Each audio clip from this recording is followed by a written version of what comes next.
name's Chris Calabucas, and once again we're coming at you live from deep in the heart of Silicon Valley, California.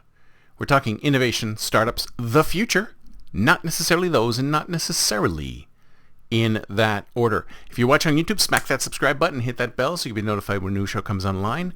And if you're listening on your favorite podcast service, please subscribe and please drop a note on Apple Podcasts. I greatly appreciate it. Now, what are we talking about today? We're just talking about AI. You want to talk about something else? No, we can't talk about anything else because nobody cares about anything but AI. Right? AI is simply taking over the world. That's all anybody cares about is AI. And there's been a study, in fact, there's many studies coming out on this, is that people, well, if you're at any kind of organization, any kind of corporation, they've already probably come out with rules saying that you should not use AI, that you should not copy and paste proprietary company information into things like ChatGPT, because once it becomes part of ChatGPT, it becomes part of the data, the corpus, the public data that ChatGPT can use for other things. So rightly, a lot of organizations are saying if you're going to use ChatGPT, don't put any corporate information into it. In fact, I think Google did that. The same day they announced Bard, they said Googlers cannot use external AI tools.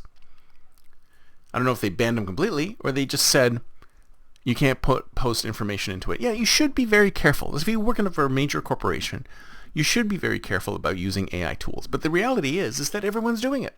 Everyone is using generative AI tools to make their lives easier.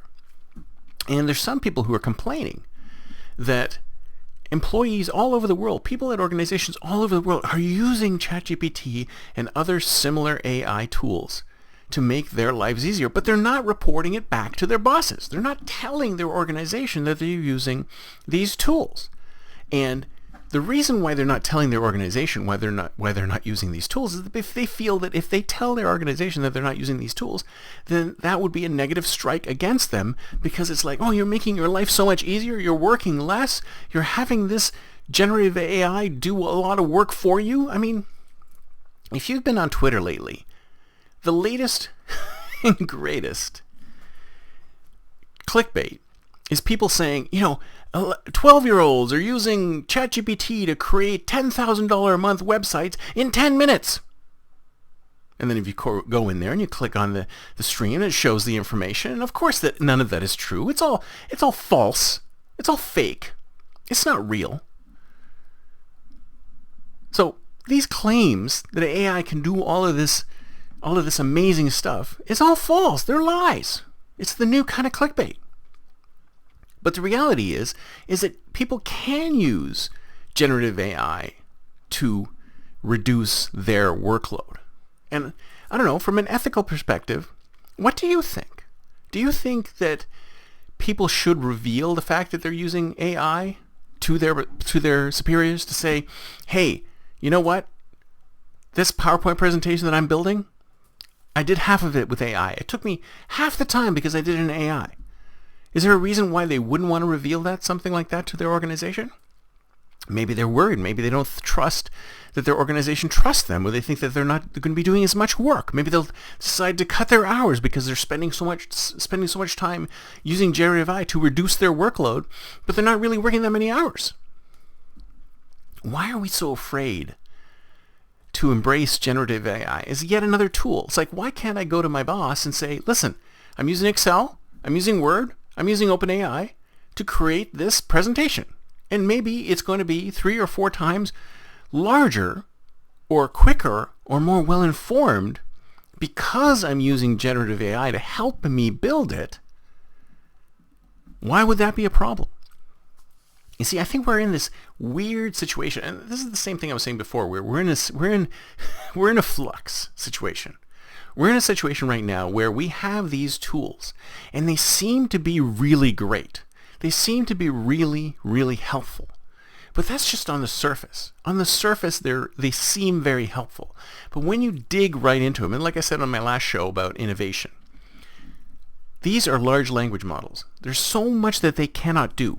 In fact, there's so much that we're asking them to do that we shouldn't be asking them to do because they simply cannot do it, and they cannot do it well.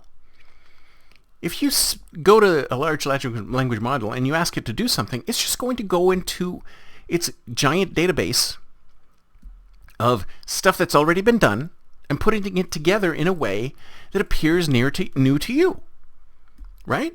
I mean, you can use it for tutorials, you can use it to ask questions, but if you really want it to generate something new and different and amazing, it's not going to be able to do that for you. And if you ask me, isn't that what you want to do for your job? For your work, don't you want to create things that are new and different and amazing? Products that nobody's ever seen before? Innovations that nobody's ever seen before? So maybe you can use something like ChatGPT to reduce the amount of busy work that you do. But when it comes right down to the actual creative stuff that you were hired to do, is there really a problem? Should you really be using ChatGPT to do that? If it saves time, should you be telling your boss, hey boss, half of this presentation was done by ChatGPT, and I was able to do more of it because I did that. So what do you think? I mean, do you think that we should be revealing, or people should be revealing to their bosses, that they are using ChatGPT to help them do their jobs? Or should they just continue to keep it like a secret from their employers and let them think that, wow, this person is a great individual? Well, of course, what do you think is going to happen? We're human beings. Human beings are just like that. When we find a tip, a trick, or technique, we try to keep it to ourselves, because if we tell everyone this great technique that we've got, people are going to think less of us. So like, oh, they're just using some trick and tip and technique. It's not because they're an awesome person. It's because they're using some AI tool.